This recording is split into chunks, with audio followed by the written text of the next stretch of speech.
শখের বশে বনসাই গাছ বানানো কি জায়েজ? আজ আমরা শায়েখ আহমাদুল্লাহর আলোচনা থেকে এই বিষয়টি সংক্ষেপে জানব।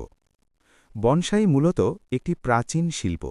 বিশেষ প্রক্রিয়ার মাধ্যমে শক্ত কাণ্ডবিশিষ্ট বড় বৃক্ষকে ছোট টবে খর্বাকৃতি করে রাখাই হল বনসাই।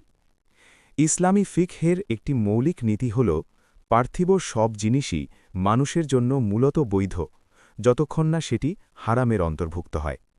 পবিত্র কোরআনের সূরা জাসিয়ার ১৩ নম্বর আয়াতে আল্লাহ বলেছেন, নভমণ্ডল ও ভূমণ্ডলে যা কিছু আছে আল্লাহ তাআলা তার সব কিছুই মানুষের কল্যাণে বশীভূত করে দিয়েছেন। অর্থাৎ মানুষ তার প্রয়োজনে ও সুবিধার্থে সৃষ্টিজগতের উপাদানগুলো ব্যবহার করতে পারে। বর্তমানে শহম অঞ্চলে বা ফ্ল্যাট বাড়িতে বড় গাছ লাগানোর পর্যাপ্ত জায়গা থাকে না।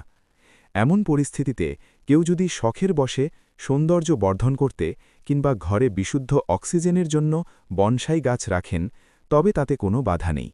এমনকি বৃক্ষরোপণের যে বিশেষ সাওয়াব বা ফজিলাত রয়েছে, সেই নিয়তে বনসাই করাও সাওয়াবের কাজ হতে পারে।